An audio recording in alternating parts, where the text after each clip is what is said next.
partir de agora, o programa das paróquias entra no ar. Um momento de fé e de paz. Tudo sobre as paróquias, o evangelho do dia, as mensagens e os avisos. Está no ar, Programa das Paróquias.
Meu querido irmão, minha querida irmã, muito bom dia. Hoje é quarta-feira, dia 18 de janeiro do ano de 2017. É a quarta-feira, estamos celebrando, vivendo a quarta-feira da segunda semana do tempo comum. Aqui quem vos fala é o Padre Luiz Fernando, da paróquia Nossa Senhora do Perpétuo Socorro, do nosso querido bairro Aeroporto. Preparemo-nos, mais uma vez, para passar este tempo junto do Senhor, nesse nosso encontro com a sua palavra, no Evangelho do dia, e também a nossa meditação, conforme já falamos no nosso último programa. Esse ano uma meditação sobre o ano mariano, sobre Nossa Senhora dentro da nossa experiência de fé. Abramos o nosso coração e vamos assim acolher o Evangelho deste dia.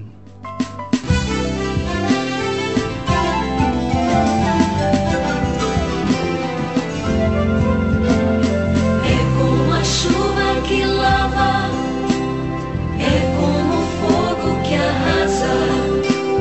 Tua palavra é assim, não passa por mim sem deixar um sinal. Tenho medo de não responder, de fingir que não escutei. Tenho medo de ouvir teu chamado, virar no outro lado e fingir que eu não sei.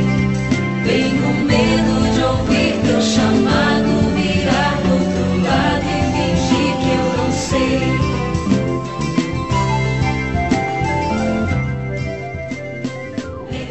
O Senhor esteja convosco. Ele está no meio de nós. Proclamação do Evangelho de nosso Senhor Jesus Cristo, segundo São Marcos. Glória a vós, Senhor. Naquele tempo, Jesus entrou de novo na sinagoga. Havia ali um homem com a mão seca. Alguns o observavam para ver se haveria de curar em dia de sábado, para poderem acusá-lo. Jesus disse ao homem da mão seca: levanta-te e fica aqui no meio. E perguntou-lhes: é permitido no sábado fazer o bem ou fazer o mal? Salvar uma vida ou deixá-la morrer? Mas eles nada disseram. Jesus então olhou ao seu redor, cheio de ira e tristeza, porque eram duros de coração, e disse ao homem: estende a mão. Ele a estendeu, e a mão ficou curada. Ao saírem, os fariseus com os partidários de Herodes imediatamente tramaram contra Jesus a maneira como haveriam de matá-lo. Palavra da salvação. Glória a vós, Senhor. Meu querido irmão, minha querida irmã, muito obrigado por permitir estar junto de você, em sua casa, em seu trabalho, no seu carro. Muito obrigado por ter o coração aberto nesta manhã, para mais uma vez poder aproximar esse coração do coração do Senhor. A palavra de Deus é sempre luz para os nossos passos. A palavra de Deus é sempre iluminadora de todos os nossos caminhos. No Evangelho deste dia de hoje, temos mais uma vez Jesus entrando numa sinagoga, e é interessante perceber que, ao entrar na sinagoga, imediatamente há um debate, e o debate do Evangelho se torna polêmico.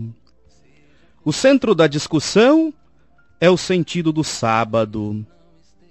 O preceito de santificar o sétimo dia deverá colidir com a salvação do homem?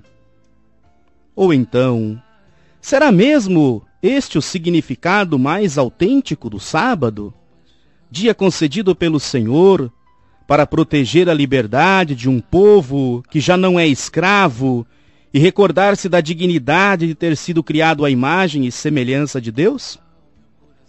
O trecho de Marcos de hoje é profundamente irônico e muito bem construído sobre a inversão dos papéis.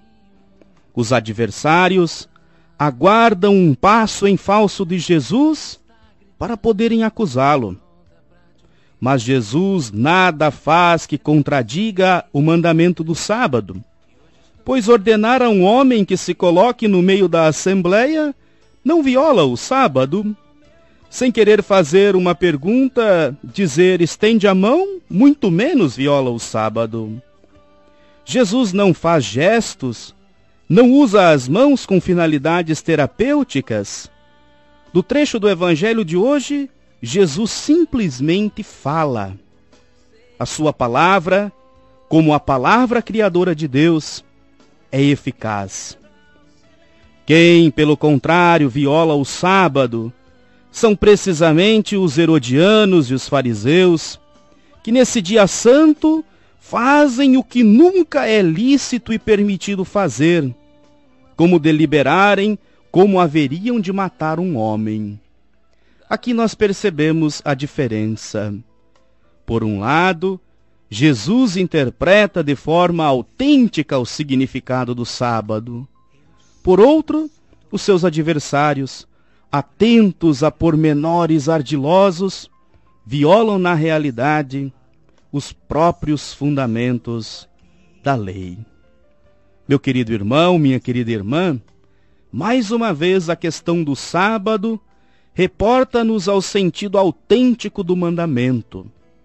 O sábado é para o homem, para a sua existência, para que possa viver a aliança com o Senhor.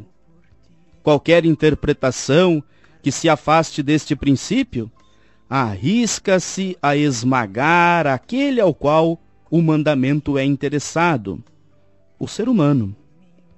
Na versão dos 10 mandamentos, que encontramos no livro do Êxodo, a observância do sábado é prescrita segundo um paralelismo. O homem, o ser humano, deve repousar no 7º dia, porque Deus repousou depois de ter criado o mundo. Deus criou o céu, criou o mar, a terra e tudo o que neles existe, mas no 7º dia repousou. Do mesmo modo, o ser humano, criado à imagem e semelhança de Deus, em virtude dessa altíssima dignidade, deve repousar no dia de sábado. O ser humano não é como qualquer outro animal que não conhece o sentido do tempo. Pelo contrário, o ser humano, todos nós, sabemos apreciar a diferença entre o tempo do trabalho e o tempo da festa, entre o tempo da laboriosidade e o tempo do repouso. Vivendo essas distinções, nós descobrimos a nossa dignidade, dignidade essa que o próprio Criador nos concedeu. Segundo ainda a tradição bíblica, Deus não se pode representar através de figuras ou estátuas. Só o ser humano é a imagem de Deus, ou seja, é o seu representante, aquele que inscreveu em si o selo misterioso do Deus vivo. Compreendemos assim a coerência da interpretação de Jesus com o projeto original de Deus. O sábado é o dia em que o ser humano recorda a sua extraordinária dignidade. Qualquer outra interpretação da lei que oponha o sábado ao homem não é coerente com a revelação divina. A imagem perfeita de Deus é precisamente Jesus, aquele que, através de sua vida singular, nos revelou o rosto do Pai.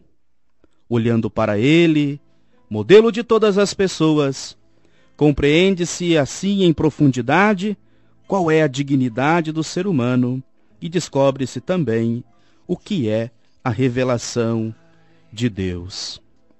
Terminando esta nossa reflexão do Evangelho do dia, façamos ao Senhor uma oração.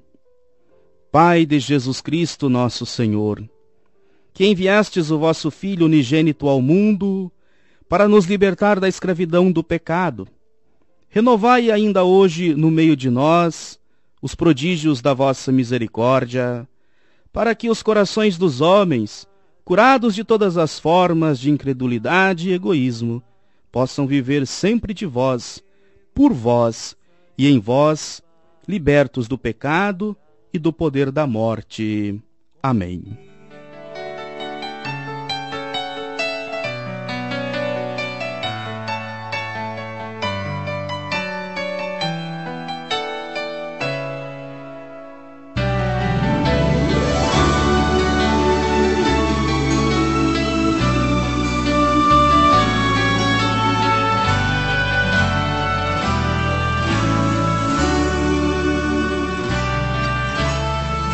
Está aqui neste momento,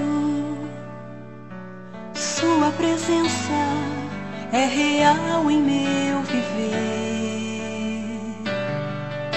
Entregue sua vida, seus problemas, fale com Deus, Ele vai ajudar você.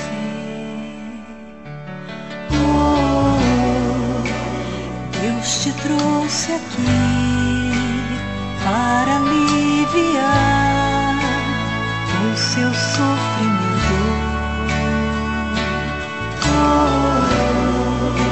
É Ele o autor da fé, do princípio ao fim de todos os seus momentos. E ainda se vier noite traiçoeira,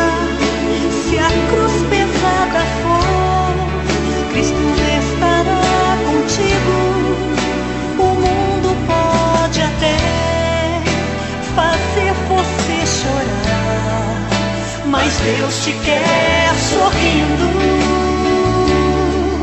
Oh, e ainda se vier noite traiçoeira, se a cruz pesada for, Cristo estará contigo. O mundo pode até fazer você chorar, mas Deus te quer sorrindo.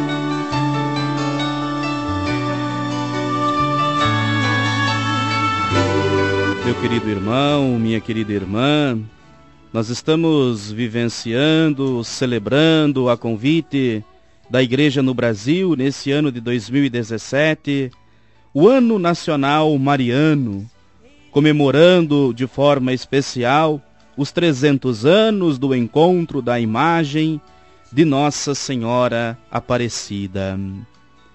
Gostaria, como falei na semana passada, de nesse momento da nossa comunidade, fazer uma catequese a respeito do papel de Nossa Senhora na nossa fé cristã católica.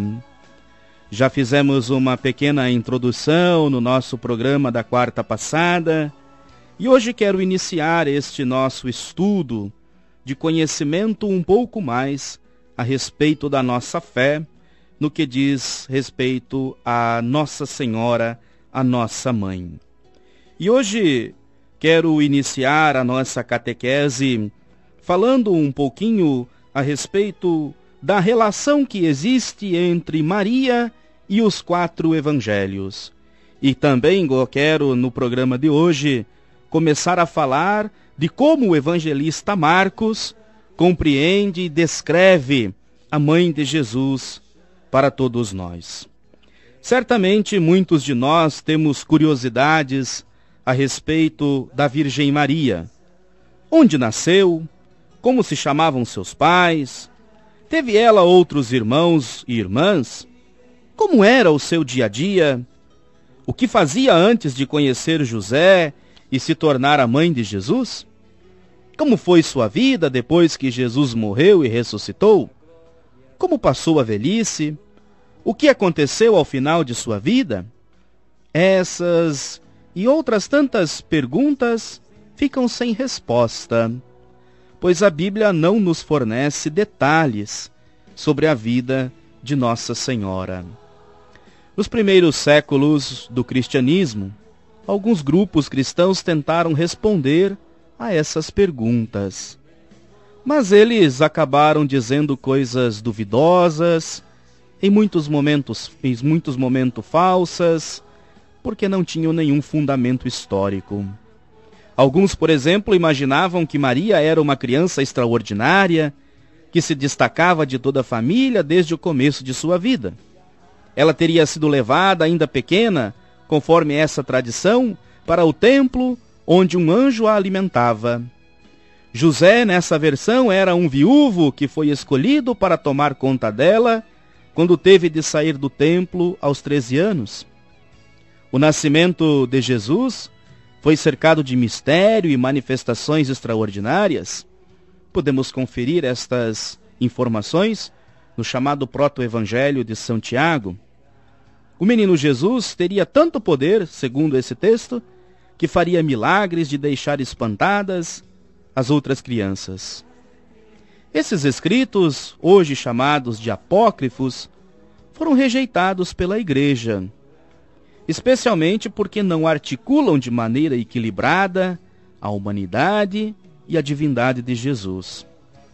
No entanto, hoje existe um grupo significativo de estudiosos, biblistas e teólogos que procuram resgatar o valor destes evangelhos chamados apócrifos, pois eles expressariam uma preciosa experiência de fé de algumas comunidades cristãs, além de fornecer outros dados prováveis sobre Jesus.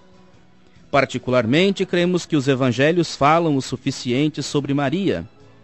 Eles não pretendem dar todas as informações e satisfazer a nossa curiosidade sobre Maria de Nazaré, mas eles nos revelam a chave para entender e acolher o segredo de sua pessoa. Falando propriamente da relação que existe entre Maria de Nazaré e os evangelhos, comecemos pelo seguinte: Jesus, o Cristo, é a mensagem central do Novo Testamento.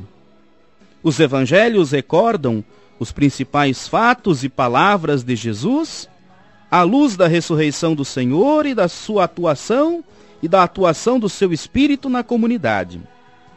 Os evangelistas pretendem deixar vivos os fatos, de forma que eles animem o hoje e deem força para preparar o futuro. Querem ajudar as pessoas e os grupos a refazerem a experiência que os discípulos tiveram na Palestina com Jesus. Por isso, depois de tantos séculos, lemos o Evangelho e sentimos a atualidade e a pertinência da palavra de Deus. Depois do nosso intervalo, vamos continuar esta nossa catequese tentando construir o que cada evangelista fala a respeito de Nossa Senhora. Meu querido irmão, minha querida irmã, antes do nosso intervalo, falávamos um pouco da relação entre Maria de Nazaré e os evangelhos. Insisti e gostaria de novo repetir: Jesus, o Cristo, é sempre a mensagem central do Novo Testamento. Os evangelhos, eles nos recordam os principais fatos da vida, dos encontros de Jesus com as pessoas, para que depois de tanto tempo nós possamos perceber a pertinência e a atualidade da palavra de Deus. Todo conhecimento ou a informação é também interpretação. Vejamos um exemplo cotidiano muito simples.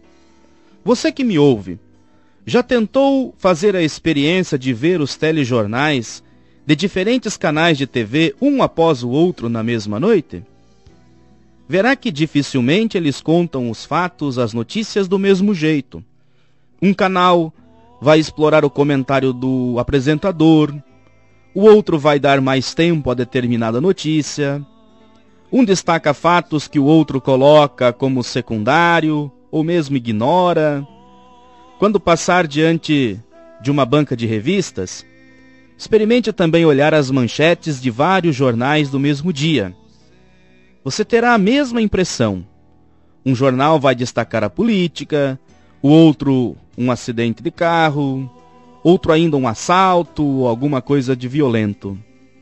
Na verdade, não existem somente os fatos. Eles já aparecem interpretados de acordo com o enfoque do jornalista e a linha editorial. Um jornal, por exemplo, conta os fatos interpretando-os. Ao tomarmos as conclusões das ciências modernas, descobrimos o valor dos paradigmas e dos pressupostos que sustentam cada área do conhecimento. Não existe ciência neutra. Basta mudar o paradigma ou mesmo introduzir uma variante qualquer para que as conclusões consideradas certas passem a ser colocadas em dúvida. Se nós colocamos este pensamento para a ciência bíblica, descobrimos mais ainda a importância da interpretação, que nós, os teólogos, chamamos de hermenêutica. Os evangelhos são muito mais do que uma história de fé sobre Jesus.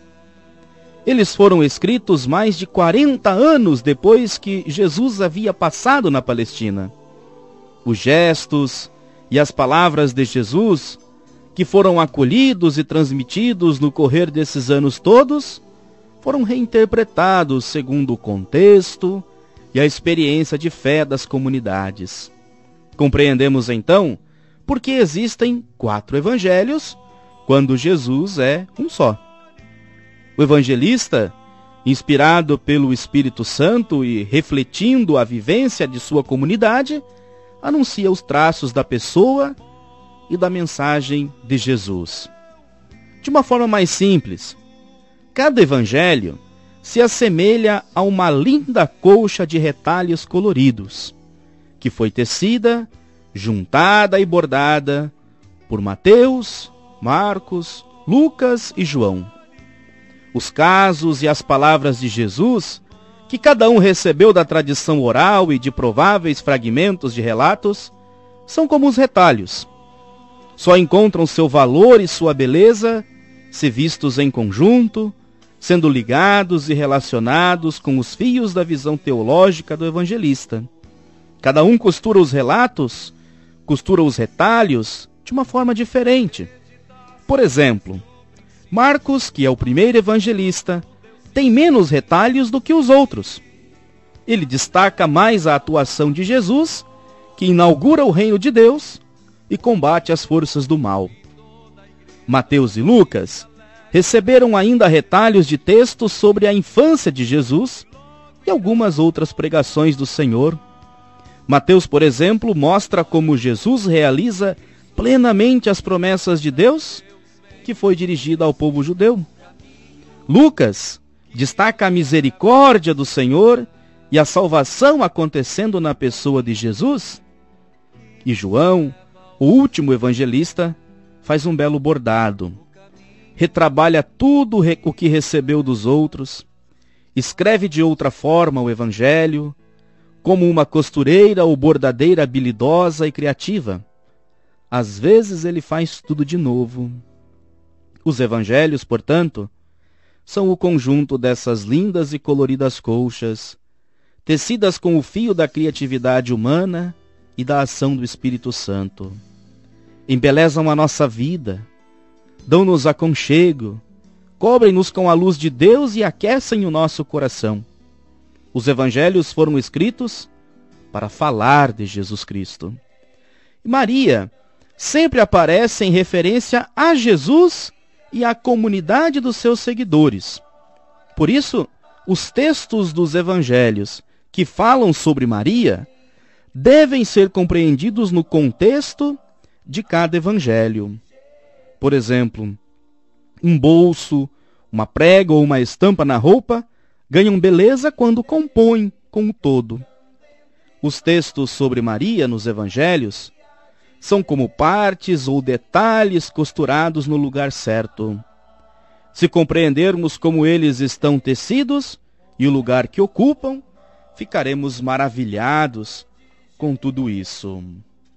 Eu quero resumir agora tudo o que dissemos em comparações, identificando de uma forma bem pedagógica as 7 chaves para encontrarmos Maria na nossa Bíblia. O primeiro passo de um estudo sério sobre Maria consiste em conhecer bem o que a Escritura diz sobre ela. Trata-se da base sólida que fundamenta o nosso culto e os dogmas sobre a Virgem Maria. A segunda chave para encontrar Maria na Bíblia: fazer uma leitura teológica do texto bíblico exige abandonar uma visão ingênua, ir além da concepção literal ou devocional. É uma tarefa interpretativa, é uma tarefa hermenêutica. A terceira chave: levar em conta o gênero literário do relato. Vamos ver textos de Maria nos Evangelhos, na Carta aos Gálatas, no livro do Apocalipse, por exemplo. São gêneros literários diferentes. A quarta chave: cada citação sobre Maria na Bíblia necessita ser compreendida no contexto do livro onde ela está situada. A quinta chave: os textos do Novo Testamento sobre Maria foram escritos com os olhos centrados em Jesus e na comunidade dos seus discípulos. Portanto, um estudo sobre Maria que parta da Bíblia precisa ser coerente e deve seguir essa perspectiva cristocêntrica e eclesial. A nossa sexta chave para encontrarmos Maria na Bíblia: cada livro da Sagrada Escritura faz parte de um grande livro. Daí textos que expressam conflito e contradição passam a se integrar, um completando o sentido do outro. É o que nós teólogos chamamos de intratextualidade. Assim, por exemplo, a visão de Marcos, de Mateus, de Lucas, de João, o Apocalipse, embora sejam tão diferentes, eles se tornam complementares. E a sétima e última chave para encontrarmos Maria na Bíblia: o Evangelho é boa notícia para a atualidade, para os dias de hoje. Só encontramos o sentido dos textos quando eles nos dão luz para compreender nossa existência e viver a fé com mais intensidade. Por isso, a releitura e a atualização fazem parte da leitura bíblica. Buscamos o que o autor bíblico escreveu sobre Maria, relacionando-o com a experiência cristã contemporânea. A busca do sentido atual do texto bíblico não é um segundo momento do processo de interpretação. Ele já está na mente e no coração daquele que verdadeiramente lê, medita e estuda a Escritura. A comunidade cristã dos primórdios, meus queridos irmãos e irmãs, foi descobrindo passo a passo a importância de Maria. Nos escritos mais antigos, que no Novo Testamento são as cartas de Paulo, só se fala de relance sobre Maria. Quem quiser acompanhar lá na carta aos Gálatas, no capítulo 4, no versículo também 4, diz assim: quando se completou o tempo previsto, Deus enviou seu filho, nascido de mulher. O evangelista Marcos coloca Maria no meio dos familiares de Jesus, sem dizer nada sobre ela. Mateus apresenta Maria como a mãe virginal do Messias, muito unida ao seu filho. Mas, por exemplo, Mateus também não cita nenhuma atitude especial de Maria. Isso caberá ao evangelista Lucas e ao evangelista João, o mérito de mostrar as qualidades humanas e espirituais de Maria, como nós vamos explicar nos nossos próximos encontros. E por fim, o livro do Apocalipse apresenta Maria como imagem da comunidade cristã que experimenta nesse mundo o sofrimento, a perseguição, mas também a glória e a vitória do ressuscitado. Meu querido irmão, minha querida irmã, vamos iniciar hoje esse nosso trabalho, esse nosso caminho pela palavra de Deus, iniciando o nosso estudo através do Evangelho de Marcos. Eu convido você a ter a sua Bíblia em mãos para podermos acompanhar alguns textos bíblicos a partir dos quais iremos construir este nosso estudo sobre a nossa querida Mãe Maria. O Evangelho de Marcos. Marcos é o primeiro evangelista, como há pouco falava, e Marcos não apresenta nenhuma característica particular de Maria. Marcos não fala, por exemplo, se ela era uma pessoa boa ou uma pessoa ruim. Marcos fala de Maria, mas ele não fala sobre Maria. Para Marcos, Maria está incluída no grupo dos discípulos de Jesus, com o qual ele tem de romper os laços tradicionais para, na sua liberdade, servir ao reino e ao Pai. Marcos também vai responder, em parte, a pergunta sobre os irmãos de Jesus, que até hoje gera muita polêmica entre os cristãos. Perceba, meu querido irmão, minha querida irmã, que Marcos começa a falar de Jesus na vida adulta.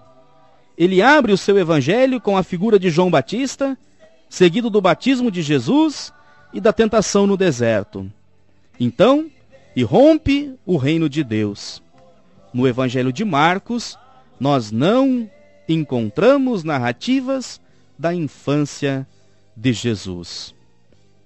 O primeiro texto do Evangelho de Marcos, que cita a Maria, está no capítulo 3, lá dos versículos 31 aos versículos 35. Diz assim o texto de Marcos: Nisso chegaram a mãe e os irmãos de Jesus. Ficaram do lado de fora e mandaram chamá-lo. Ao seu redor estava sentada muita gente. Disseram-lhe: Tua mãe e teus irmãos e irmãs estão lá fora e te procuram. E ele respondeu: Quem é minha mãe? Quem são meus irmãos? e passando o olhar sobre os que estavam sentados ao seu redor, disse: Eis minha mãe e meus irmãos. Quem faz a vontade de Deus, esse é meu irmão, minha irmã e minha mãe. Observemos, nesse trecho de Marcos, a posição das pessoas e dos grupos. Essa narrativa está situada no capítulo 3 de Marcos. Se você folhear a sua Bíblia, você perceberá que nos capítulos anteriores, o evangelista mostra como Jesus vem com vigor, inaugurando o reino de Deus. Trata-se de uma novidade radical, que chama homens e mulheres a rever a sua vida, os seus valores. Os remendos não servem mais. O vinho novo do reino exige coração aberto, exige uma nova mentalidade. Jesus sinaliza que o reino está acontecendo. Por isso, no capítulo 1, ele cura o leproso. No capítulo 2, logo no início, ele perdoa pecados e liberta o paralítico. No capítulo 2 ainda, ele convive com os marginalizados. Ele rompe com a tirania da lei do sábado, que falamos há pouco na meditação do Evangelho do dia. Mas a sua ação começa a suscitar reações. Pessoas e grupos não o compreendem. E após realizar a cura do homem da mão paralisada ou da mão seca, que é o Evangelho de hoje, fariseus e herodianos começam a conspirar para matá-lo. Escribas de Jerusalém acusam-no de expulsar os demônios com o poder do mal e não com o poder do bem. Jesus está tão ocupado em atender a multidão que não tem nem tempo para se alimentar direito. E seus parentes não compreendem o que está acontecendo com ele. Vêm à sua procura para detê-lo, dizendo: ele perdeu o juízo. Lá no capítulo 3, no versículo 20 do Evangelho de Marcos. Perceba, meu querido irmão, minha querida irmã, que Marcos cria um cenário no qual há dois grupos em contraposição. De um lado estão aqueles que não o compreendem, que são seus familiares, ou manifestam uma clara reação a Jesus, os fariseus, os escribas, os herodianos, e de outro lado estão os que procuram, os que o acolhem, os que o seguem, que é a multidão e os seus discípulos. O fato acontece na casa, o lugar no qual a comunidade dos seguidores de Jesus se reúne para ouvi-lo. Note que, segundo a narração de Marcos, há uma clara oposição. Do lado de fora da casa estão os familiares de Jesus, sua mãe e seus irmãos. Eles o procuram e mandam chamá-lo, mas perceba que eles não entram na casa. Dentro da casa estão a multidão e os discípulos sentados à sua volta. Jesus faz uma pergunta para provocar a reflexão e ele mesmo responde, condicionando o parentesco à realização da vontade de Deus. O gesto pode nos parecer muito estranho, como se Jesus tivesse tratado mal a sua mãe e, digamos assim, os seus familiares. Mas ele vai ganhar todo um sentido se nós compreendermos o contexto cultural no qual ele viveu. No tempo de Jesus, na Palestina, o parentesco é uma instituição social central. As pessoas sentem a obrigação de conservar e fortalecer o grupo de parentesco e manter a sua honra. A grande família, multinuclear, com avós, tios, primos, filhos e parentes próximos, é uma unidade por si mesma. Ela é autossuficiente, ela é absoluta.